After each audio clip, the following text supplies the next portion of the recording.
Hello everybody, मैं doctor Vikram मस्कर हूं, एक घुटने और कंधे का विशेषज्ञ।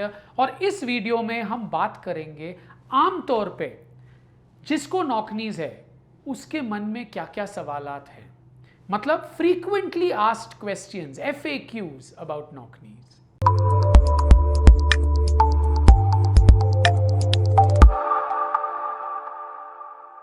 तो पहला प्रश्न, क्या नॉकनीज ऑपरेशन के बिना ठीक हो सकते हैं? अगर पेशेंट एक बच्चा हो, 4-6 साल का हो, उसको नॉकनीज है, तो हो सकता है वास्तविक तौर पे ही अपने आप ठीक हो जाए।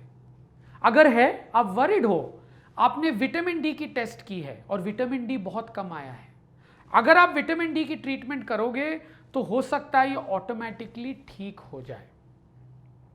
हाउएवर 8 साल के बाद मुश्किल है ये अपने आप ठीक होने के लिए, उसके बाद ऑपरेशन ही एक सॉल्यूशन होता है।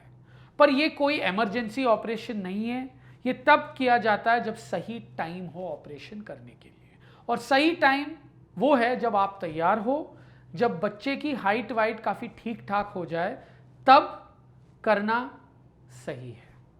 अगला प्रश्न ये है कि क्या नॉकनी सर्जरी का कोई साइड इफेक्ट्स है? क्या कुछ बुरा भी हो सकता है? नाउ कॉम्प्लिकेशंस क्या है? नाउ कोई भी सर्जरी में पोटेंशियली कॉम्प्लिकेशन हो सकती है, इसीलिए सर्जरी जो है ज़्यादा से ज़्यादा स्पेशलिस्ट मेरी तरह उनके द्वारा होनी चाहिए, क्योंकि हम में एक्सपीरियंस है, हमने इतने सारे ऑपरेशन किए, इतने लोगों को ठीक किए हैं, तो हम जानते हैं क्या क्या चीज़ें सही करनी होती है इसमें। पर तब भी हो सकती हैं, क्या कॉम्प्लिकेशंस हो सकती हैं? देखिए, सावधानी बरतते हैं हम ऑपरेशन के बाद। हम बोलते हैं ज़्यादा वजन नहीं लगा सकते, जब प्लास्टर लगाया जाता है तब हम बोलते हैं आप मोड़ भी नहीं सकते, जिसके वजह से स्टिफनेस हो सकता है। स्टिफनेस प्लास्टर की वजह से भी हो सकता है, जो थोड़े समय तक रह सकता है, और कभी कभी उसको एनेस्थीसिया के द्वारा मोड़ने की भी ज़रूरत हो सकती है। कभी कभी जो हम प्लेट और पेच लगाते हैं वो इरिटेट करते हैं कहीं लोगों में। अगर वो इरिटेट करते हैं तो कभी कभी उसको निकालना भी पड़ सकता है, हो सकता है 1 साल बाद। इन्फेक्शन कोई भी ऑपरेशन में हो सकती है, पर हम सारा, एटलीस्ट मेरे सेंटर में, डिस्पोजेबल सामान इस्तेमाल करते हैं जो फेंका जाता है ऑपरेशन के बाद, तो चांसेस कम होती है ये होने के लिए। चौथा होता है खून की नलियाँ कभी कभी ब्लॉक हो सकती है जब आप प्लास्टर लगा के एक ही पोजीशन पे लगाते हो, तो उसके लिए हम दवाई देते हैं खून को पतला करने के लिए। तो ये ज़्यादातर पोटेंशियल कॉम्प्लिकेशंस है। अगर कभी कभी ऑपरेशन के द्वारा पूरी तरीके से करेक्ट ना हो तो थोड़ा बहुत तिरछापन कभी कभी रहता है, पर उसको ठीक करना इम्पॉर्टेंट होता है। तो ये पोटेंशियल कॉम्प्लिकेशंस है ऑपरेशन के बाद, पर ज़्यादातर ये होती नहीं है क्योंकि हम सारा सावधानी बरतते हैं। तो अगला प्रश्न है, जैसे आपकी उम्र बढ़ती है क्या नॉकनीज ज़्यादा हो सकते हैं? बिल्कुल हो सकती है, अगर आप अंडरलाइंग कॉज को एड्रेस नहीं करते। अगर विटामिन डी कम है, आपने सही टाइम पे बच्चे का ट्रीटमेंट नहीं किया, तो ये बढ़ सकता है, क्योंकि हड्डियां मुलायम हैं, वजन जाएगी और तिरछापन आएगा ही आएगा। अगर बच्चा बड़ा हो गया, नॉकनी इसके साथ जी रहा है, तो एक तरफा वजन पड़ने के वजह से वहां पे चिकनाई या कार्टिलेज घिस सकता है, जो अनिवार्य है क्योंकि ये कुदरत का नियम है। अगर एक ही तरफा ज़्यादा प्रेशर पड़ेगा तो वहीं पे घुटना घिसेगा, आर्थराइटिस होने की गुंजाइश है, जिसके वजह से तिरछापन और भी बढ़ सकता है और दर्द भी हो सकता है। तो तिरछापन बढ़ सकता है जैसे उम्र बढ़े। तो क्या नॉकनी सर्जरी बहुत दर्ददायक है? नहीं, क्योंकि जो पेन कंट्रोल मैकेनिज्म्स अभी हम इस्तेमाल करते हैं उससे दर्द जो है वो मिनिमल होता है।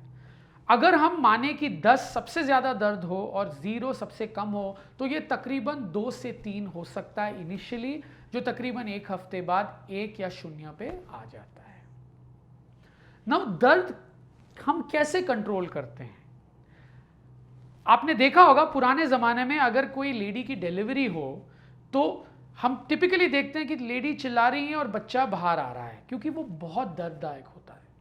पर आज के ज़माने में क्योंकि एनेस्थीसिया अच्छी हो गई है, एपिड्यूरल एनेस्थीसिया आ गया है, तो आप कभी कभी देखते हो कि माँ जो है वो बहुत कंफर्टेबल है, फ़ोन पे भी देख रहे हैं और बच्चा जो है वो ऑटोमेटिकली बाहर आ रहा है। ये एनेस्थीसिया और पेन कंट्रोल मैकेनिज्म्स के प्रोग्रेस के वजह से हुआ है, जो हम वही तकनीकें ऑपरेशन में भी इस्तेमाल करते हैं। तो नॉकनीज के साथ आप कैसे सो सकते हो? नॉर्मली सो सकते हो, कोई प्रॉब्लम नहीं है सोने में। आप नॉर्मली करवट ले सकते हो, फ्लैट सो सकते हो, don't worry, sleep has nothing to do with knock knees, और स्लीप के वजह से आपका नॉक नीज ज्यादा बढ़ने वाला नहीं है। तो क्या तकिए लगा के, घुटनों के बीच में तकिए लगा के सोना कुछ फायदा कर सकता है हमें? बिल्कुल नहीं। अगर आपको नॉक नीज है, तकिया अगर आप बीच में रखोगे तो उससे कोई फायदा नहीं होने वाला। तो इन सब चीजों में मत जाइएगा। डोंट वरी, अगर आपको नॉकनीज है पैनिक करने की जरूरत नहीं है। पहले उसको डायग्नोसिस होनी चाहिए। जो आपको लग रहा है नॉकनीज, हो सकता है वो ना हो, तो विशेष एक्सरे होते हैं उसके लिए, अलाइनमेंट देखने के लिए। बहुत पेशेंट्स मेरे पास आए हैं, हमारा नॉकनी है, पर मैंने एक्सरे किया है तो वो नॉर्मल आया है। कई लोगों के जो थाइज होते हैं वो मोटे होते हैं, तो हड्डी सीधा हो सकता है, पर अगर मोटे थाइज आप दोनों पैरों को इकट्ठे रखने की कोशिश करोगे तो वो टकराएंगे, तो लगेगा नॉकनीज। तो अंदरूनी नॉकनी होना चाहिए, वो सबसे इंपॉर्टेंट चीज है, उसको डायग्नोस करना।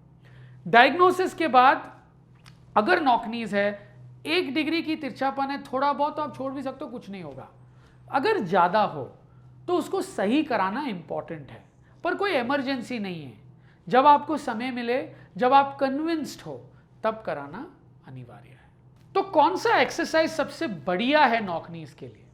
नाउ नॉकनीज एक्सरसाइज के द्वारा ठीक नहीं होने वाला। एक्सरसाइज आप करिएगा, वो बहुत इंपॉर्टेंट है। मांसपेशियों का, जो आपके थाइज है, जो आपके लेग्स है, उनकी एक्सरसाइज होनी चाहिए। एक्सरसाइज क्यों होनी चाहिए?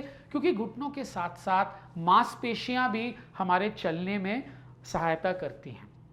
तो अगर भगवान एक अंग देता है तो एक और अंग देता है उसके सहायता के लिए। तो अगर हम उसको मजबूत करेंगे तो कोई कमी नहीं है, उसमें आपको करना ही चाहिए, क्योंकि ऑपरेशन के बाद भी इंजन तो मांसपेशियां हैं, उनकी ट्यूनिंग होना, अच्छा ट्यूनिंग होना बहुत ही इंपॉर्टेंट है। तो कितना समय लगता है नॉकनी सर्जरी से रिकवर करने के लिए? तो टिपिकली अगर बच्चा हो, मैंने कॉस्मेटिक वाला ऑपरेशन किया, एक छोटे से छेद के द्वारा हड्डी को तोड़ के प्लास्टर लगाया है, तकरीबन 3 से 4 हफ्ते प्लास्टर, 4 हफ्ते बाद प्लास्टर चला जाता है, थोड़ा बहुत वजन लगा सकते हैं, तकरीबन 2 महीने बाद पूरा वजन लगा के चल सकता है बच्चा। अगर एक बड़ा आदमी या औरत हो, उसमें अगर मैंने ऑस्टियोटमी करके, मतलब उसका तिरछापन तोड़ के ठीक किया हो, प्लेट स्क्रू या रॉड लगाया हो, तो तकरीबन 6 हफ्ते के लिए वजन नहीं लगा सकते, वॉकर के सारे चल सकते। दूसरे पैर पे पूरा वजन लगा के 6 हफ्ते बाद 50% वजन, और तकरीबन 2 से 3 महीने बाद पूरा वजन लगा के चल सकते हैं। स्पोर्ट्स 6 महीने बाद दोनों लोग जा सकते हैं। I hope you enjoyed this video. If you like my videos, please like and subscribe to my channel. Thank you.